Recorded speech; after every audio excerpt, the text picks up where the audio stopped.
መምህር ዘላለም ከ33 ዓመት በላይ የታመነ አገልጋይ ነበሩ ተብለዋል። ብዙዎቹ ግን ወጥተዋል። እሱ ግን እንደኖረ የተጠራ አገልጋይ በእውነት የታመነ አገልጋይ፣ በትምህርቱ ነውር ያልተገኘበት አገልጋይ፣ በሕይወቱ ነውር ያልተገኘበት አገልጋይ፣ የሰበከውን የኖረ አገልጋይ፣ የሚናገረውን የሚያምን አገልጋይ። ኦ ገብርኄር ወምእመን ዘበውህድ ምእመነ ኮንከ ዲበ ብዙ ሰይመከ በውስተ ፍስሐሁ ለእግዚእከ። አንተ በጎ አገልጋይ፣ ታማኝ አገልጋይ፣ ቅን አገልጋይ፣ በጥቂቱ ታምነሃልና በብዙ ሾመሃለሁ፣ ወደ ጌታ ደስታ ግባ። መምህር ዘላለም ስለ ራሱ ጽፎ ታውቃላችሁ? ስለ ራሱ መስክሮ ታውቃላችሁ? ስለ ራሱ አውርቶ ታውቃላችሁ? ወገኖቼ የለም። እኛ ከየት ተማርነው? ስለኛ ሌላው ያውራ፣ ስለኛ ሌላው ይመስክር፣ ስለኛ ሌላው ይጻፍ። ወገኖቼ እኛ ከየት ነው ይህን የተማርነው? ከአባቶቻችን እኮ አልተማርነውም። አባቶቻችን በሕይወት እያሉ ክብራቸውን ደበቁ፣ ስለ ሌላው መሰከሩ። ሲሞቱ የነሱ ክብር ተገለጠ። በመምህር ዘላለም ላይ ያየነው እውነታ ይህ ነው። የቅዱሳን ሞት አያችሁት? በሕይወት እያለ ክብሩን ደበቀው። በሕይወት እያለ ክብሩን ሰወረው። ሲሞት ግን ሲያርፍ ግን ክብሩ ተገለጠ። ሰማይ መሬቱ አለቀሰ። የወልደ ሰማዕትን ነፍስ መድኃኔ ዓለም በክብር ያሳርፍልን። በእውነት እኛንም ወደ ውጭ ከመጣል ያድነን እና እነዚህ መልካም አገልጋዮች፣ በአምስቱ ያለፈ መልካም አገልጋይ ሁለት ነገር ይጠብቀዋል። አንደኛ በብዙ ይሾማል። ክብሩን ልንገራችሁ፣ በምን ይሾማል? በብዙ ይሾማል።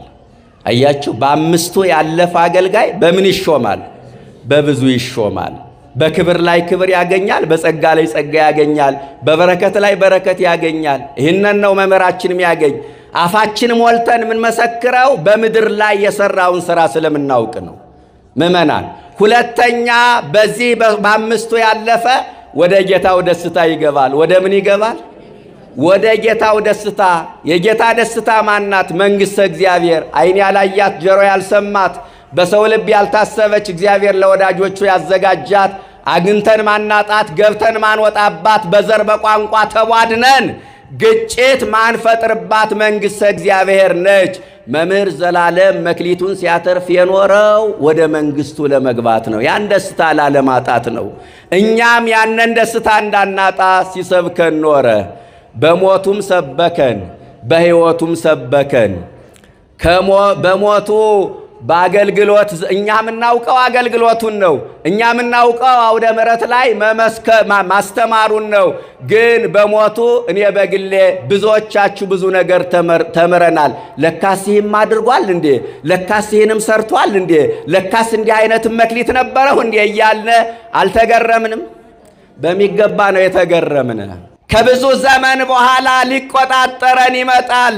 የተቀበላችሁትን መክሊት ምን ሰራችሁበት? ምን አደረጋችሁበት? ምን አተረፋችሁበት ብሎ ሊቆጣጠረን ይመጣል። ቆጥሮ የሰጠንን ቆጥሮ ሊቀበለን ይመጣል። ዋጋችን ሊከፍለን ይመጣል። ሊተሳሰበን ይመጣል። ሊሰበስበን ይመጣል። ራሳችንን እናዘጋጅ።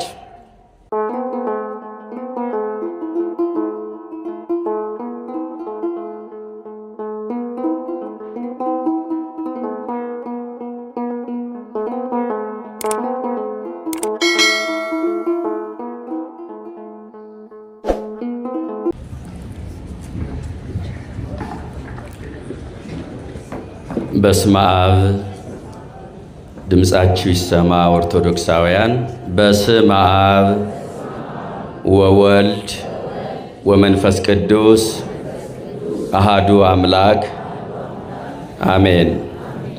ክቡር አባታችን መላከ ፀሐይ ቆሞስ አባ ብርሃነ ሥላሴ የዚህ ታላቅ ቤተ ክርስቲያን አስተዳዳሪ፣ ክቡር መላከ መዊ ተስፋዬ መቆያ በሰሜን አሜሪካ የጽርሐ ጽዮን መንፈስ ቅዱስና የምዕራፈ ቅዱሳን ቅድስት አርሴማ ቤተ ክርስቲያን ወይም ገዳም አስተዳዳሪ፣ የተከበራችሁ ክቡር መልአከ ገነት መምህር ንጋቱ ክንዴ የደብሩ ስብከተ ወንጌል ክፍል ኃላፊ፣ የተከበራችሁ መምህራነ ወንጌል አባቶቼ ካህናት፣ ወንድሞቼ ዲያቆናት፣ መዘምራን፣ ከሩቅም ከቅርብም እግዚአብሔር በቸርነቱ የሰበሰባችሁ ምእመናን፣ ምእመናት፣ ሕፃናትም ጭምር እንደምን ዋላችሁ?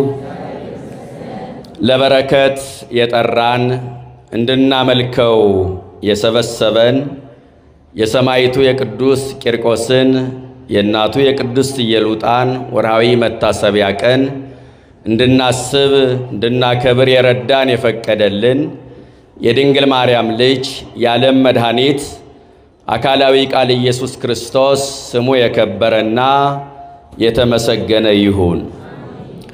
ገብርኄር በሚል ኃይለ ቃል ለተወሰኑ ደቂቃዎች እንማማራለን። የማቴዎስ ወንጌል ምዕራፍ 25 ቁጥር 21 ላይ ተመዝግቦ የምናገኘው ኃይለ ቃል ነው።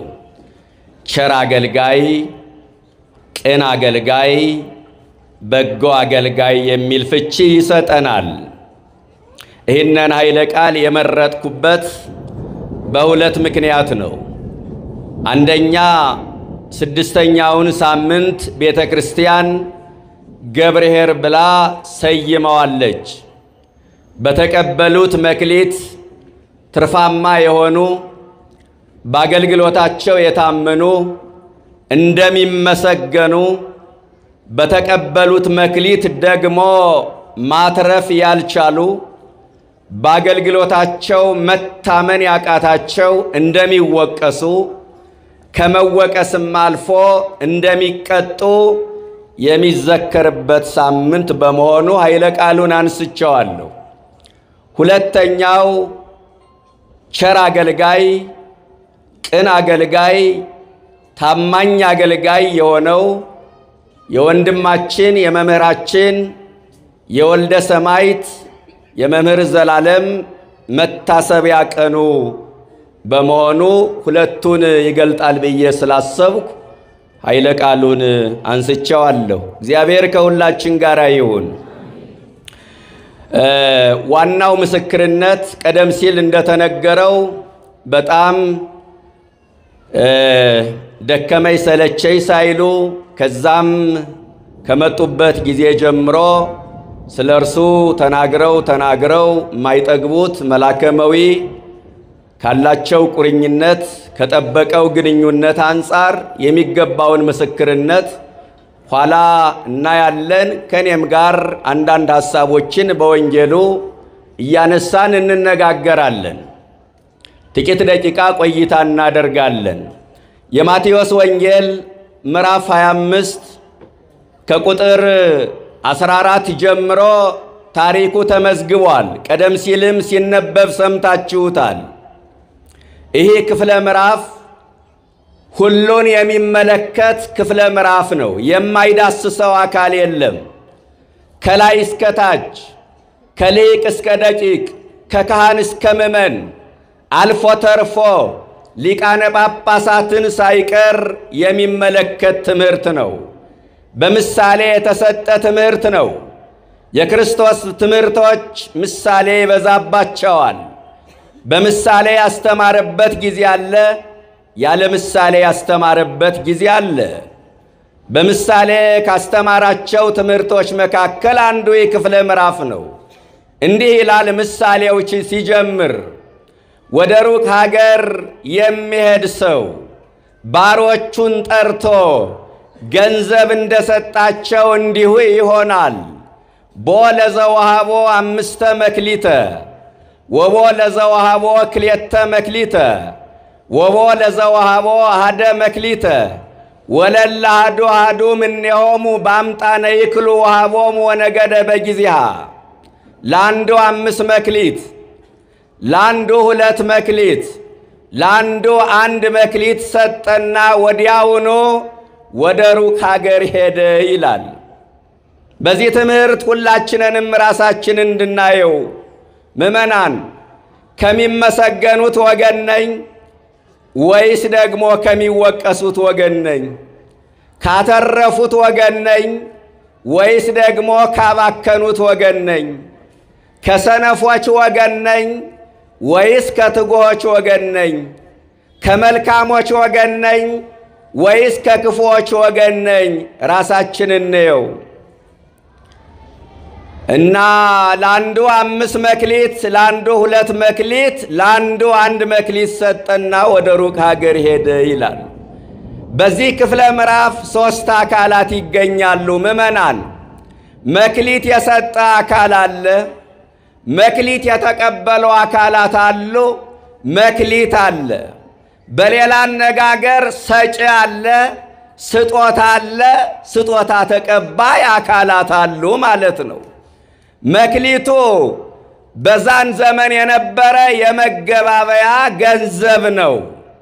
5 2 1 ስለተባለ ቀላል ገንዘብ እንዳይመስላችሁ፣ ሥራ ሊያሰራ የሚችል በቂ ገንዘብ ነው። ኦርቶዶክሳውያን መክሊቱ የተሰጠ ነው። የተሰጠ ደግሞ የራስ አይደለም። የራስ ያልሆነ ነገር ደግሞ አያኮራም፣ አያመጻድቅም። ሁለተኛ መክሊቱ ቁጥጥር ያለበት ነው። አሳዛኙ ነገር ይሄ ነው። ከብዙ ዘመን በኋላ ሊቆጣጠራቸው መጣ ነው የሚለው። ሶስተኛ መክሊቱ አቅምን ያገናዘበ ነው። ለአንዱ 5 መክሊት፣ ለአንዱ 2 መክሊት፣ ለአንዱ 1 መክሊት ሰጠው ነው የሚለው። ባለ 5ቱ 5 የተቀበለ ከባለ 2ቱ የተለየ ነገር ኑሮት አይደለም፣ አቅሙ ስለሆነ ነው። ባለ 2ቱም 2 የተቀበለ ከባለ 1ዱ የተለየ ነገር ኑሮት አይደለም፣ አቅሙ ስለሆነ ነው። ባለ 1ዱም አቅሙ ስለሆነ ነው። ስለዚህ አቅምን ያገናዘበ ነው መክሊቱ። አራተኛ መክሊቱ በቁጥር የተለካ የተመጠነ የታወቀ ነው። ወገኖች መክሊቱን የተቀበሉ አካላት ፍጥረትን በሙሉ ይመለከታሉ። ኋላ በዝርዝር እናያቸዋለን። መክሊቱን የሰጠው አካል እግዚአብሔር ነው። 5ቱም የተገኘ ከእርሱ ነው። 2ቱም የተገኘ ከእርሱ ነው። 1ዱም የተገኘ ከሱ ነው። ከሱ ያላገኘነው ምን አለ? ከሱ ያልተቀበልነው ምን አለ? እና ስለ ስጦታው መመስገን የለበትም? ምእመናን አለበት። እኩት እግዚአብሔር በይንተ ጸጋሁ፣ ስለማይነገረው ስጦታ እግዚአብሔር ይመስገን አለ። 5 መክሊት ወደ ሩቅ ሀገር መሄዱ። ልብ በሉ ምእመናን፣ መክሊቱን የሰጠው አካል እግዚአብሔር ነው ብያቸዋለሁ። መክሊቱ ሃይማኖት ነው። ሃይማኖትን የሰጠ እርሱ ነው። ሕጉን የሰጠ እርሱ ነው። ልጅነትን የሰጠ እርሱ ነው። ኋላም የምናያቸው ነገሮች ይኖራሉ እና ስለ ስጦታው እሱ መመስገን አለበት። ወገኖቼ ወደ ሩቅ ሀገር መሄዱ ወደ ሰማይ ማረጉን ያሳያል። 33 ዓመት ከ3 ወር በምድር ላይ ቆይቶ በመስቀል ላይ ተሰቅሎ ሞትን ድል አድርጎ ከተነሳ በኋላ በክብር ወደ ሰማይ አረገ። አረገ ውስተ አርያም ፄዊወ ከፄዋ ወወሃብ ከጸጋ ከለጓለ እመሕያው። ምርኮን ማርከህ ወደ ላይ ወጣ፣ ለሰው ልጆች መክሊትን ሰጠህ አለ። መክሊት ስጦታ ነው ብለን የለ? ወደ ሩቅ ሀገር መጓዝ የክርስቶስ ወደ ሰማይ ማድረግ ያሳያል። በሌላ አነጋገር ወደ ሩቅ ሀገር መጓዝ ምንድን ነው? እኛም በሞት ወደ ሩቅ ሀገር ወደ ሰማይ እንጓዛለን። መምህር ዘላለም ለእያንዳንዳችን ማስተማሪያ መጽሐፍ ነው። ያንዱ ሞት ለአንዱ አስተማሪ ነው፣ ያውም ድንቅ አስተማሪ። ስለዚህ በሞት ሁላችንንም ወደ ሩቅ ሀገር እንጓዛለን። ወደ ሩቅ ሀገር የሚጓዝ ሰው ደግሞ ይዘጋጃል። የቱ ጋር አርፋለሁ? ከማን ጋር አገናኛለሁ? ምን ያህል ጊዜ እቆያለሁ? ምን እበላለሁ? ምን እጠጣለሁ? ምን እለብሳለሁ ብሎ ይዘጋጃል። ስንቅ ይቋጥራል። ቢርበው ሊበላ፣ ቢጠማው ሊጠጣ፣ ቢራቆት ሊለብስ፣ እኛስ ስንቅ ቋጥረናል? የንስሐ ስንቅ ቋጥረናል? ምእመናን የሥጋ ወደሙ ስንቅ ቋጥረናል? የሩቅ ሀገር ተጓዥ መሆናችን ለምንድን ነው የምንረሳው? ሥጋ ወደሙ ከተቀበላችሁ ስንት ዓመት ሆናችሁ? እስኪ ያልተቀበላችሁበትን ዘመን ወደ ኋላ መለስ ብላችሁ ቁጠሩት። ክርስቲያን ከሥጋ ወደሙ ከራቀ የሚፈልገው የኃጢአት ልምምድ አለ ማለት ነው። ክርስቲያን ከሥጋ ወደሙ ከራቀ የሚጠብቀው የኃጢአት ቀጠሮ አለ ማለት ነው። አለበለዛ ከክርስቶስ ጋር እንዳንኖር የሚከለክለን ነገር የለም። ትጾማላችሁ፣ ትጸለያላችሁ፣ አስራትም ታወጣላችሁ፣ ጉባኤም ትካፈላላችሁ፣ ወንጌልም ትማራላችሁ። ደስ ይላል። የነገሮች መደምደሚያ ግን የክርስቶስን ሥጋና ደም መቀበል ነው። አለበለዛ መልካም ሥራዎቻችን ማረጋገጫ የሌላቸው የሂሳብ ሰነዶች ነው የሚሆኑብን። በልጅነታችሁ ትቆርቡ የነበራችሁ ልጆቻችሁን ልታቆርቡ ትመጣላችሁ። እነሱ ሲበሉ እናንተ ትራባላችሁ። ጀርባችሁን ለማዕዱ ትሰጣላችሁ። እስከ መቼ ነው ከዚህ ማዕድ የምንሸሽ? እረ የሩቅ ሀገር ተጓዦች ነን። እንደዛ ነው የሚያሳየው ወንጌሉ። ወዲያው 5 መክሊት የተቀበለው ወዲያውኑ ሄደና ነገደበት። እንዲያው መጽሐፍ ቅዱስን አንብቡት። ወዲያውኑ ነው የሚለው። ሄደና ነገደበት። ክፍተት አልፈጠረም። ለዋል ልደር አላለም። ጊዜውን አላባከነም። እባካችሁ በጊዜያችን እንወቅበት። እባካችሁ በዕድሜያችን እንጠቀምበት። ዕድሜ ብድር ነው። ብድር አያኮራም። ብድር አያመጻድቅም። የተበደረ ሰው ብድሩን ለተበደረበት ዓላማ ያውለዋል እንጂ አያባክነውም። ክርስቲያን የተሰጠውን ዕድሜ ለኃጢአት የሚያውለው ከሆነ ዕድሜ አባካይ ነው። ዕድሜያችን በከንቱ እንዳናባክን መድኃኔዓለም ይርዳን። 2 መክሊትም የተቀበለው ወዲያውኑ ሄደና ነገደበት፣ ሌላ 2 አተረፈ። 5ም የተቀበለው ነገደበት፣ ሌላ 5 አተረፈ። 1 የተቀበለው ግን ሂዶ መሬቱን ቆፍሮ ገንዘቡን ቀበረው። እናንተ እንኳን የሰው ገንዘብ የራስንም ገንዘብ እኮ መቅበር ወንጀል ነው። ገንዘብ እኮ ሥራ እንድንሰራበት እንጂ እንድንቀብረው አይደለም የተሰጠን። ወገኖቼ ከብዙ ዘመን በኋላ ሊቆጣጠራቸው መጣ። ያ ወደ ሩቅ ሀገር የሄደው፣ ያ ሞትን ድል አድርጎ የተነሳው፣ ያ በክብር ወደ ሰማይ ያረገው መድኃኔዓለም ይመጣል። ወምድረ ብዙ መዋዕል መጻ እግዚኦሙ ለእሉ አግብርት ወኀዘ ይታሰቦሙ። ከብዙ ዘመን በኋላ ሊቆጣጠራቸው መጣ። ሊቆጣጠረን ይመጣልና እንዳናፍር። አዎ ያላፈሩ አሉ። የተቀበሉትን መክሊት ኋላ ላይ እንመጣበታለን። ከብዙ ዘመን በኋላ ሊቆጣጠረን ይመጣል። የተቀበላችሁትን መክሊት ምን ሰራችሁበት? ምን አደረጋችሁበት? ምን አተረፋችሁበት ብሎ ሊቆጣጠረን ይመጣል። ቆጥሮ የሰጠንን ቆጥሮ ሊቀበለን ይመጣል። ዋጋችን ሊከፍለን ይመጣል። ሊተሳሰበን ይመጣል። ሊሰበስበን ይመጣል። ራሳችንን እናዘጋጅ። መጣ። ወቀርበ ዝኩ ዘሐምሰ መካለ የነሳ 5 መክሊት የተቀበለው ሰው ቀርቦ እነሆ 5 መክሊት ሰጠኸኝ ነበረ፣ ወጥቼ ወርጄ ላቤን አፍስሼ ወዜና አንጠፍጥፌ 5 አትርፌ 10 አድርጌአለሁ ተቀበለኝ አለ። ኦ ገብርኄር ወምእመን ዘበውህድ ምእመነ ኮንከ ዲበ ብዙ ሰይመከ በውስተ ፍስሐሁ ለእግዚእከ። አንተ በጎ አገልጋይ፣ ታማኝ አገልጋይ፣ ቅን አገልጋይ፣ በጥቂቱ ታምነሃልና በብዙ ሾመሃለሁ፣ ወደ ጌታ ደስታ ግባ አለው። 2ኛውም ቀረበ።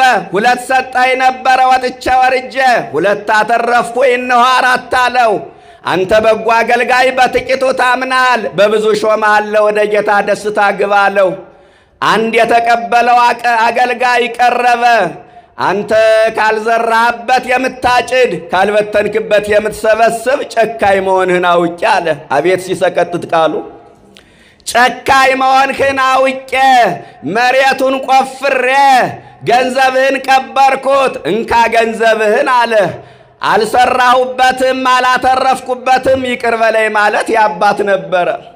አለመስራቱ አለማትረፉ ሳያንሰው ወቀሳው ሰነፍ ሰው ወቃሽ ነው። ሰነፍ ሰው ተች ነው። ሰነፍ ሰው ሐሜተኛ ነው። ከማመስገን ይልቅ ማማት ደስ ይለዋል። ከማድነቅ ይልቅ ወገኖቼ መተቸት ይወዳል። ይሄ የሰነፎች ጠባይ መገለጫ ነው። ያ ቸር ጌታ ግን እንዲህ አለ፣ ካልዘራሁበት የማጭድ ካልበተንኩበት የምትሰበስብ መሆን ይሄን ብታውቅ ኑሮ ገንዘቤን በጊዜው ልትመልስልኝ በተገባህ ነበረ። በሉ አንዱን ወስዳችሁ ለባለ 10ሩ ስጡት፣ ላለው ይጨመርለታል። የማይጠቅመውን ባሪያ አገልጋይ ግን ወደ ውጭ ጣሉት አለ። የማይጠቅም ተብለን ወደ ውጭ ከመጣል እግዚአብሔር ይሰውረን። እስቲ ትንሽ በጣም ጥቂት ደቂቃ የአባቶቻችን ትርጓሜ ላሳያችሁና የመልካም አገልጋይ መገለጫው ምንድነው የሚለውን ሐሳብ አንስቼ ልጨርስ። የአባቶቻችን ትርጓሜ በጣም በጥቂቱ ባለ 5 ሙሴ ነው። 5ቱን መጻሕፍተ ኦሪት ጽፏልና ታውቋቸዋላችሁ አይደለ? 5ቱ መጻሕፍተ ኦሪት ዝርዝር አያስፈልግም፣ ብዙዎቻችሁ ታውቋቸዋላችሁ። ባለ 2 ጴጥሮስ ነው። 2ቱን መልእክታት ጽፏልና አንድም ብሉይ ሐዲስ ተገልጦለታልና። ባለ 1 ይሁዳ ነው፣ ማትረፍ ያልቻለው አባካኙ ይሁዳ 3 ዓመት ከ3 ወር ከጌታ ስር ቁጭ ብሎ ወንጌል ተምሮ ማትረፍ ያልቻለው አባካኙ አገልጋይ ይሁዳ ነው። እንደገና ባለ 5 ሊቃነ ጳጳሳት ናቸው። ጳጳሳት 5 ሀብታት 5 መክሊት ተሰጧቸዋል። አንደኛ አንብሮተ እድ ላይ ለጳጳስ፣ በጳጳስ ላይ እጅን መጫን። አንድን ጳጳስ ብቻውን መሾም አይችልም። ጳጳሳት የሚሾሙ በጉባኤ ጳጳሳት በጳጳሳት ስብሰባ ነው እና የራሱን ድርሻ እሱም ስለሚወስድ አንደኛ እጅን መጫን በጳጳስ ላይ ይላል። 2ኛ ሰይመ ቀሲስ ቅስና መሾም፣ 3ኛ ዲቁና መሾም። እነዚህ በአንብሮተ እድ የሚከናወኑ ናቸው። 4ኛ ማጥመቅ፣ ጳጳሱስ ካህን አይደሉ? ያጠምቃሉ። 5ኛ ቀድሶ ማቁረብ። 5ቱን የጠበቁ ሊቃነ ጳጳሳት አትራፊዎች ናቸው። እነዚህን ያባከኑ ግን መክሊታቸውን ቀብረዋልና ተጠያቂ ናቸው። 2ኛ ባለ 2 ካህን ነው። የካህን ድርሻ ልጅነት ማሰጠት ቀድሶ ማቁረብ ነው። ማጥመቅና ቀድሶ ማቁረብ መደበኛ ስራው ነው። አያስተምርም ማለት ግን አይደለም። ባለ 1 ዲያቆን ነው። የዲያቆን ስራው ተልኮ ነው። የዲያቆን ስራው ተራድኦ ነው። የዲያቆን ስራው መራዳት መታዘዝ ነው ወገኖች። እና ተወቃሹ ዲያቆን ብቻ ነው፣ የሚወቀሰው ዲያቆን ብቻ ነው። ምእመናን ምንድን ነው ታዲያ? ባለ 1 ዲያቆን ነው እንግዲህ ያባከነው ባለ 1 ነው። ማትረፍ ያልቻለው ባለ 1 ነው። ተጠያቂው ተከሳሽው ወደ ውጭ ይጣላል የተባለ ባለ 1 ነው። ዲያቆን ብቻ ነው ወይ የሚወቀስ? አይደለም። ይሄ ምሳሌ ትምህርት ነው። 3ቱም አተረፉ ቢባል የሚከስር ሰው ምሳሌ አልነበረም። 3ቱ አተረፉ ቢባል የሚከስር ሰው ምሳሌ አልነበረም። 3ቱ ከሰሩ ቢባል ደግሞ የሚያተርፍ ሰው ምሳሌ አልነበረም። ስለዚህ ባጭሩ ያተረፈ እንደሚመሰገን ያባከነ እንደሚወቀስ እንጂ ተወቃሹ ዲያቆን ብቻ ነው ማለት አይደለም። ይህንን በደም ተረዱልኝ ምእመናን። ለምን እንደ ቅዱስ እስጢፋኖስ ያሉ ዲያቆናት መክሊታቸውን በሚገባ አትርፈውበታል እኮ። በእርግጥ ዲያቆኑ ሲያጠፋ ይወቀሳል፣ ይሰሳታል፣ ሊሰሳት ይችላል።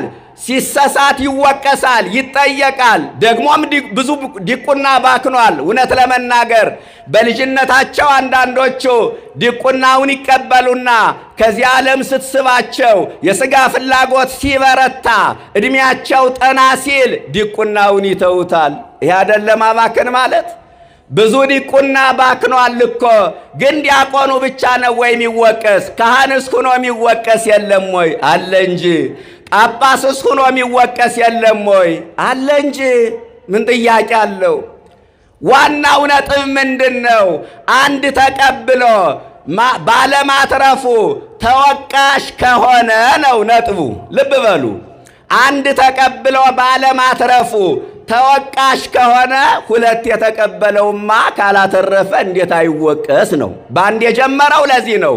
ሁለት የተቀበለው ካላተረፈ ተወቃሽ ከሆነ አምስት የተቀበለውማ እንዴት አይወቀስ ነው። አንዱ ተወቅሶ ሁለት የተቀበለው ካላተረፈ ምሕረት የሚያገኝበት ምክንያት የለም።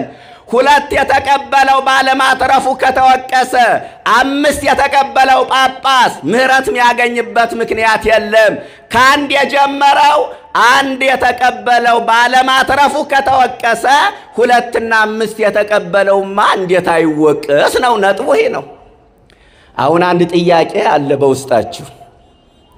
ባለ አምስት ጳጳስ ከሆነ፣ ባለ ሁለት ካህን ከሆነ፣ ባለ አንድ ዲያቆን ከሆነ እኛስ ድርሻ የለንም ወይ አላላችሁም? በውስጣችሁ ምእመናንስ ድርሻ የለንም እንዴ የሚል ጥያቄ በአይምሯችሁ እንዳይፈጠር፣ እናንተ በባለ አምስቱም ውስጥ አላችሁ፣ በባለ ሁለቱም አላችሁ፣ በባለ አንዱም አላችሁ። ወገኖች የእናንተን ድርሻ ልንገራችሁ። መጻሕፍት ከፋፍለው ስለሚሰጡ ነው እንጂ የእናንተ ድርሻ እኛን አይመለከተንም ማለት ግን አይደለም። ባለ አምስት ለምእመናን የተሰጡ አንደኛ ጾም፣ ምን አልኳችሁ? ሁለተኛ ጸሎት፣ ሦስተኛ ስግደት፣ አራተኛ ፍቅር፣ አምስተኛ ንጽሕና። እነዚህን የጠበቀ ምእመን አትራፊ ነው። እነዚህን ያባከነ ምእመን መክሊቱን ቀብሯልና ተወቃሽ ነው።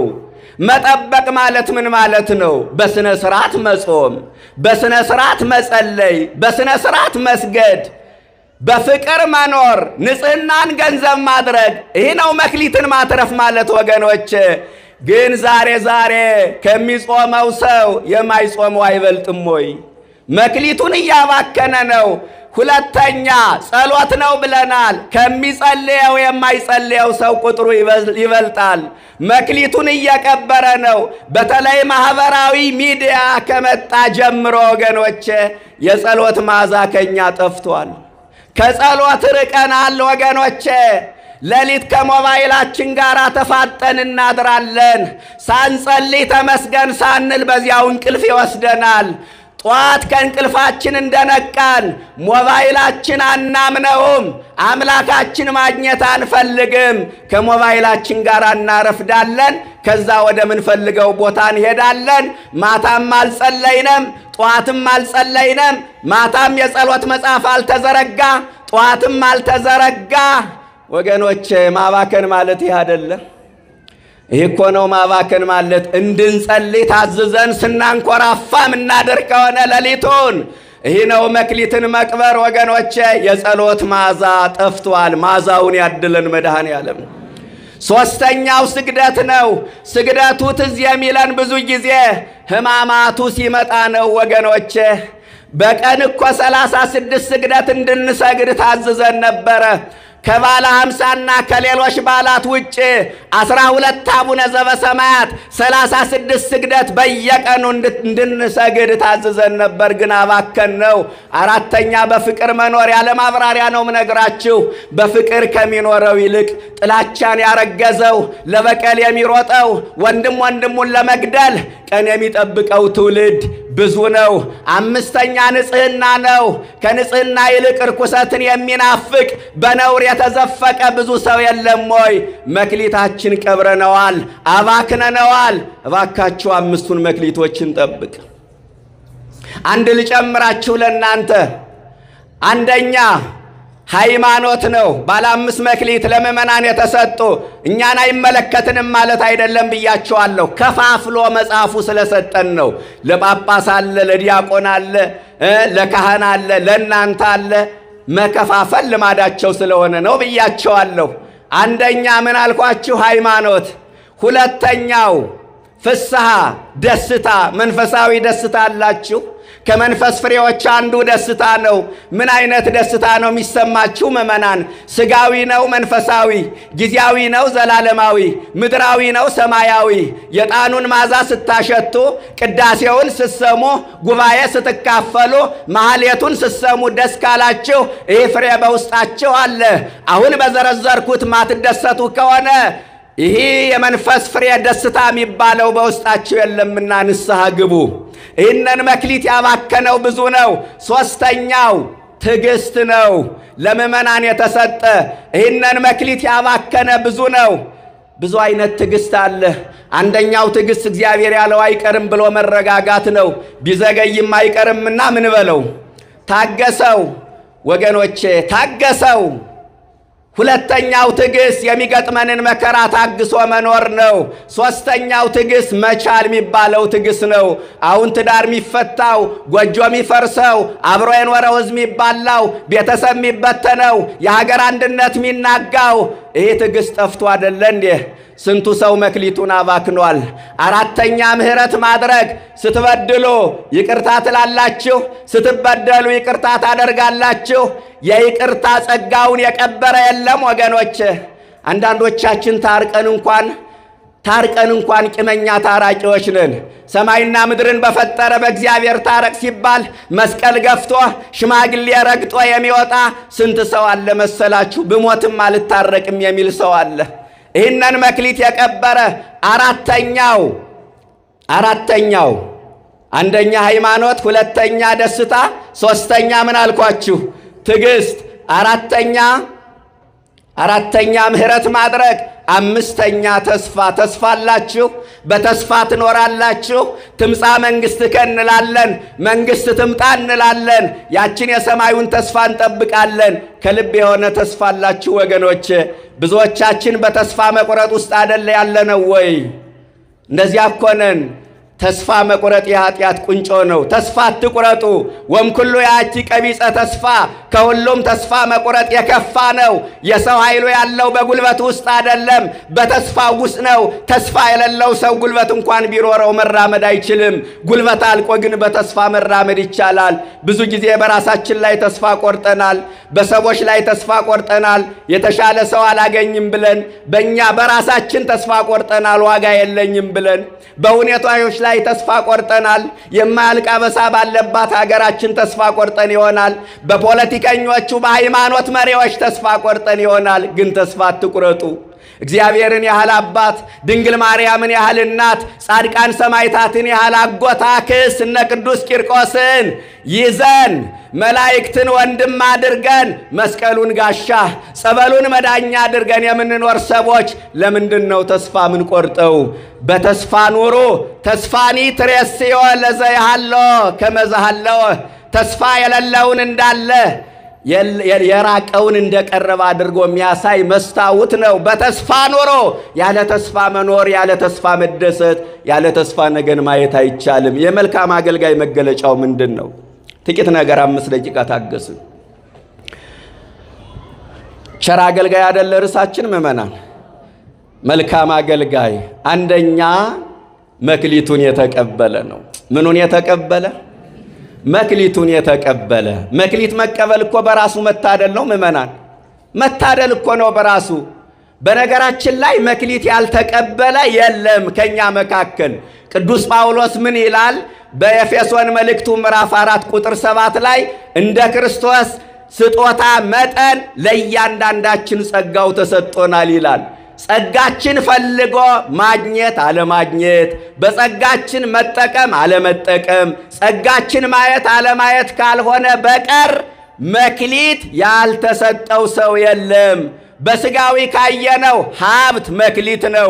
ሰው በሀብቱ የተራበ ካበላ፣ የተጠማ ካጠጣ፣ ድሃ ከረዳ እሱ መክሊቱን እያተረፈ ነው። ትዳር መክሊት ነው።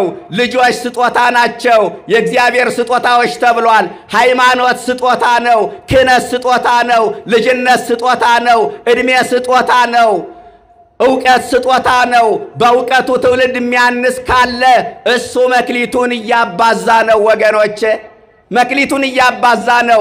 ስልጣን መክሊት ነው፣ ስጦታ ነው። በስልጣኑ ለሀገር ለወገን የሚጠቅም ስራ የሚሰራ ከሆነ እሱ መክሊቱን እያተረፈ ነው።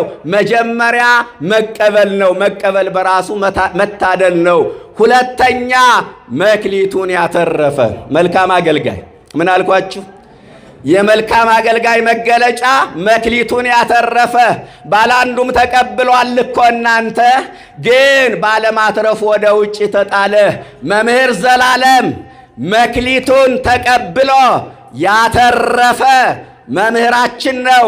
ብዙ ነፍሳትን ከአምልኮተ ጣዖት ወደ አምልኮተ እግዚአብሔር፣ ከገቢረ ኃጢአት ወደ ገቢረ ጽድቅ የመለሰ ጣዖታትን የሰበረ የብዙዎችን የልብ ስብራት የጠገነ ወንድማችን ነው። ያዘኑትን ያጽናና፣ ያነቡትን በወንጌል እንባቸውን ያበሰ፣ የብዙ ሰዎችን ለቅሶ በሳቅ የቀየረ፣ ብዙዎቹ ከሱስ እንዲላቀቁ ያደረገ፣ መለኪያውን እንዲሰብሩ ጫቱን እንዲጥሉ ያደረገ፣ በተቀበለው መክሊት ትርፋማ የሆነ ምርጥ ቸር አገልጋይ ነው። ቸር አገልጋይ በእውነት ስንቱ ይነገራል፣ ስንቱ ይነገራል። ሁለተኛው ይሄ ነው። በተቀበለው መክሊት ትርፋማ የሆነ ዋናው ምስክርነት ኋላ ይሰጣል ብዬ ነው፣ ጊዜ ለመቆጠብ ነው። ሶስተኛ በጌታው የተመሰከረለት የመልካም አገልጋይ መገለጫ ምን አልኳችሁ? በጌታው የተመሰከረለት። ጌታው ምን ብሎ መሰከረለት? አንተ ታማኝ ቸር አገልጋይ በብዙ ታምነሃልና በጥቂት ታምነሃልና በብዙ ሾመሃለሁ። ጌታው የመሰከረለት አገልጋይ ምንኛ የታደለ ነው። በዚህ ዘመን ሰው ስለ ራሱ ይመሰክራል፣ ስለ ራሱ ያወራል፣ ስለ ራሱ ይጽፋል፣ ራሱን ያደንቃል፣ ራሱን ያመሰግናል። እንዲህ ነው ምናየው። መምህር ዘላለም ስለ ራሱ ጽፎ ታውቃላችሁ? ስለ ራሱ መስክሮ ታውቃላችሁ? ስለ ራሱ አውርቶ ታውቃላችሁ? ወገኖቼ የለም። እኛ ከየት ተማርነው? ስለኛ ሌላው ያውራ፣ ስለኛ ሌላው ይመስክር፣ ስለኛ ሌላው ይጻፍ። ወገኖቼ እኛ ከየት ነው ይህን የተማርነው? ከአባቶቻችን እኮ አልተማርነውም። አባቶቻችን በሕይወት እያሉ ክብራቸውን ደበቁ፣ ስለ ሌላው መሰከሩ። ሲሞቱ የነሱ ክብር ተገለጠ። በመምህር ዘላለም ላይ ያየነው እውነታ ይህ ነው። የቅዱሳን ሞት አያችሁት? በሕይወት እያለ ክብሩን ደበቀው፣ በሕይወት እያለ ክብሩን ሰወረው። ሲሞት ግን ሲያርፍ ግን ክብሩ ተገለጠ። ሰማይ መሬቱ አለቀሰ። አዎ አያችሁ፣ በጌታው የተመሰከረለት አገልጋይ። የተመሰከረበት እኮ አይደለም፣ የተመሰከረለት አገልጋይ ጌታው ራሱ መድኃኔ ዓለም የሚመሰክርለት፣ አንተ በጎ አገልጋይ በጥቂቱ ታምነሃልና በብዙ ሾመሃለሁ ብሎ የሚመሰክርለት፣ ቅዱስ ፓትርያርኩ የመሰከሩለት፣ ብፁዓን አበው ሊቃነ ጳጳሳት የመሰከሩለት፣ ሊቃውንት የመሰከሩለት፣ ድሆች የመሰከሩለት፣ ድሆች የመሰከሩለት መታደል ነው። እንዲህ ነው ወገኖቼ፣ በጌታው የተመሰከረለት እሱ መልካም አገልጋይ ነው። አንዳንድ ጸሐፊዎች ጽፈዋል። አንድ ጸሐፊ አላስታውስም፣ እንደ ምን ነው የውዳሴ ብል ያልበላው፣ በጣም የሚገርም አገላለጽ። የውዳሴ ጭብጨባ ያልበላው፣ የውዳሴ ብል ማን ነው? የብል ጭብጨባ የውዳሴ ነቀዝ ያላበላሸው፣ የሰው ቋንቋ ስለሆነ አበላሸሁት። የውዳሴ ነቀዝ ያላበላሸው፣ በጭብጨባ ማይበል ያልሰከረ፣ ከዝና የራቀ፣ ከታይታ የራቀ። በጣም የሚገርም እኮ ነው። ከታይታ የራቀ ፎቶ እንኳን ታውቃላችሁ፣ ተደብቀን ካላነሳ ነው በስተቀር አንድም ቀን ፎቶ ተነስቶ አያውቅም። ስሙ ባነር ላይ እንዲጻፍ አይፈልግም። ስሙ ባነር ላይ እንዲለጠፍ አይፈልግም። ይሄ የሕይወት ዘመኑ ተሞክሮ ነው። አያችሁ፣ በጌታው የተመሰከረለት ስለ ራሱም አይመሰክር። አሁን የተቸገርነው ሁላችንንም እዚህ ጋር ነው። እዚህ ጋር ነው የተቸገርነው። ይወድስ ከአፈነኪሮ አኳ ፈዚያከ ሌላው ያመስግን እንጂ ራስህን አታመስግን። መጽሐፈ ምሳሌ ምዕራፍ 27 ቁጥር 1 ሌላው ያመሰገነው መምህር ዘላለም ራሱን ግን አንድም ቀን ስለ ራሱ ያልተናገረ ያልገለጠ ራሱን እንዲህ አይነት አገልጋይ ነው። ታዲያ ይቸር አገልጋይ መባል አይገባውም? በደንብ ይገባዋል እንጂ። መልካም አገልጋይ የመልካም አገልጋይ መገለጫው በጌታው የተመሰከረለት ነው። አራተኛ የመልካም አገልጋይ መገለጫው ምንድነው? መታመን ነው። ታምነሃልና አይደል የተባለው? የታመን አገልጋይ። በነገራችን ላይ መታመን ሲባል በአገልግሎት ብቻ አይደለም። በትዳሩ መታመን ያቃተው ሰው አለ። ባል በሚስቱ ያሳደዳል። ሚስት በባሏ ላይ የማይገባ ነገር ታደርጋለች። በስራው ላይ መታመን ያቃተው ሰው አለ። በስልጣኑ ሚባልግ መታመን ያቃተው ሰው አለ። በአገልግሎቱ መታመን ያቃተው የበላበትን ሞሰብ የሚረግጥ የቤተ ወጭት የሚሰብር ያሳደገችውን ቤተ ክርስቲያን ጡት የሚነክስ የመናፍቃኑን አስተምሮ ወደ ይሽ ቤተ ክርስቲያን አንሸራቶ የሚያስገባ ቀኖና የሚጥስ ሕገ ቤተ ክርስቲያንን የሚሽር በአገልግሎቱ መታመን ያቃተው ሰው አለ። መምህር ዘላለም ከ33 ዓመት በላይ የታመነ አገልጋይ ነበሩ ተብለዋል። ብዙዎቹ ግን ወጥተዋል። እሱ ግን እንደኖረ የተጠራ አገልጋይ በእውነት የታመነ አገልጋይ፣ በትምህርቱ ነውር ያልተገኘበት አገልጋይ፣ በሕይወቱ ነውር ያልተገኘበት አገልጋይ፣ የሰበከውን የኖረ አገልጋይ፣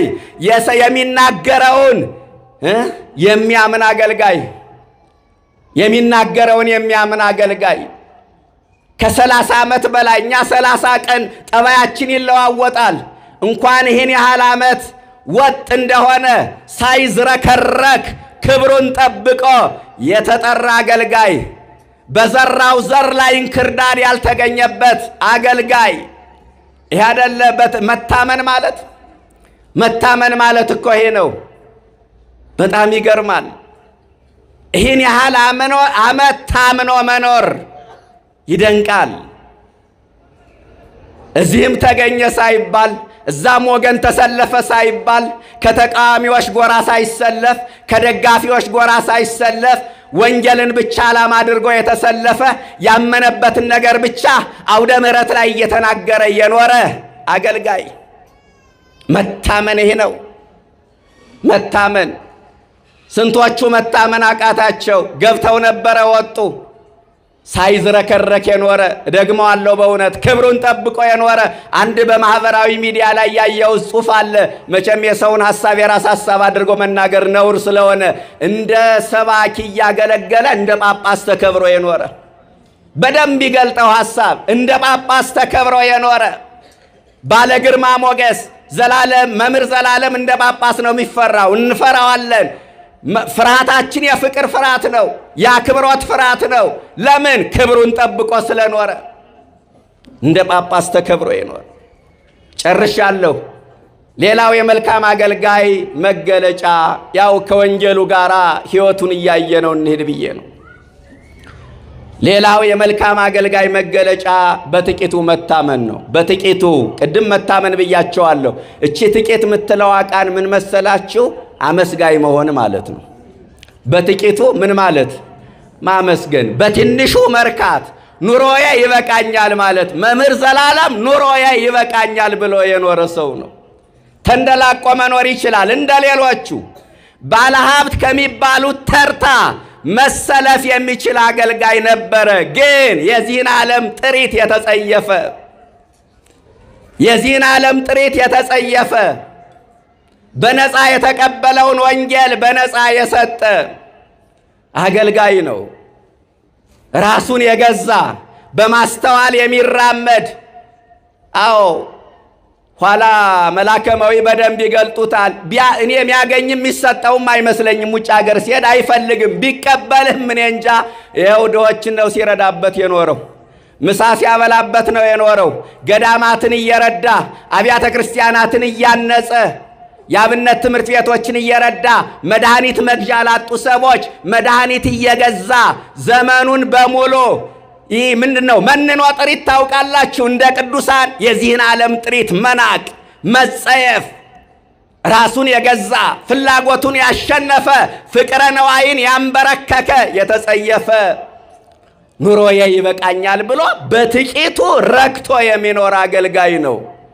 በእውነት ስንቶቹ ባለሀብት ሆነዋል፣ ስንቶቹ ወንጌልን ሸቅጠውበታል። እሱ ግን ወንጌልን ሳይሸቅጥበት የሄደ ምርጥ አገልጋይ ነው። እዚህ ላይ ቢበቃኝ ይሻላል፣ አበዛባቸዋለሁኝ። በእውነት አልጠቀለልኩትም፣ ግን መላከማዊ ጊዜያቸውን እንዳላባክን ሌሎችም መርሃ ግብሮች ስለሚኖሩ ዝማሬውም የሻማ ማብራቱም መርሃ ግብር ስለሚኖር እዚህ ላይ ቢበቃን ይሻለናልና የወልደ ሰማዕትን ነፍስ መድኃኔ ዓለም በክብር ያሳርፍልን። በእውነት እኛንም ወደ ውጭ ከመጣል ያድነን እና እነዚህ መልካም አገልጋዮች በአምስቱ ያለፈ መልካም አገልጋይ ሁለት ነገር ይጠብቀዋል። አንደኛ በብዙ ይሾማል። ክብሩን ልንገራችሁ፣ በምን ይሾማል? በብዙ ይሾማል። አያችሁ፣ በአምስቱ ያለፈ አገልጋይ በምን ይሾማል? በብዙ ይሾማል። በክብር ላይ ክብር ያገኛል፣ በጸጋ ላይ ጸጋ ያገኛል፣ በበረከት ላይ በረከት ያገኛል። ይህንን ነው መምህራችንም ያገኝ። አፋችን ሞልተን የምንመሰክረው በምድር ላይ የሰራውን ሥራ ስለምናውቅ ነው ምእመናን። ሁለተኛ በዚህ በአምስቱ ያለፈ ወደ ጌታው ደስታ ይገባል። ወደ ምን ይገባል? ወደ ጌታው ደስታ። የጌታ ደስታ ማናት? መንግሥተ እግዚአብሔር። ዓይን ያላያት ጆሮ ያልሰማት በሰው ልብ ያልታሰበች እግዚአብሔር ለወዳጆቹ ያዘጋጃት አግኝተን ማናጣት ገብተን ማንወጣባት በዘር በቋንቋ ተቧድነን ግጭት ማንፈጥርባት መንግሥተ እግዚአብሔር ነች። መምህር ዘላለም መክሊቱን ሲያተርፍ የኖረው ወደ መንግሥቱ ለመግባት ነው። ያን ደስታ ላለማጣት ነው። እኛም ያንን ደስታ እንዳናጣ ሲሰብከን ኖረ። በሞቱም ሰበከን፣ በሕይወቱም ሰበከን። በሞቱ በአገልግሎት እኛ የምናውቀው አገልግሎቱን ነው። እኛ የምናውቀው አውደ ምሕረት ላይ ማስተማሩን ነው። ግን በሞቱ እኔ በግሌ ብዙዎቻችሁ ብዙ ነገር ተምረናል። ለካስ ይህም አድርጓል እንዴ? ለካስ ይህንም ሰርቷል እንዴ? ለካስ እንዲህ አይነት መክሊት ነበረው እንዴ? እያልነ አልተገረምንም? በሚገባ ነው የተገረምነ። ይህ ሁሉ የሆነው ለምን? ወደ ጌታው ደስታ ገብቶ እኛም እንድንገባ ለማድረግ ነው።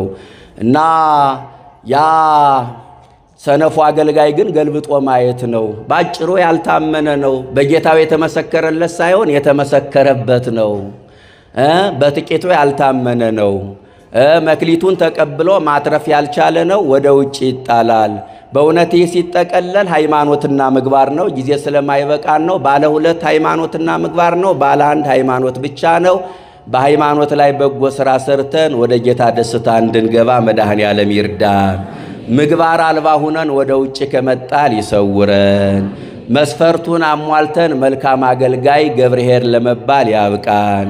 የመምህራችንን የወልደ ሰማዕትን ነፍስ ወማኅበረ ሐዋርያት ሰባከያን ዙረው የሰበኩ የሐዋርያት አንድነት ወዳለበት ቦታ ያግባልን። ወስብሐት ለእግዚአብሔር።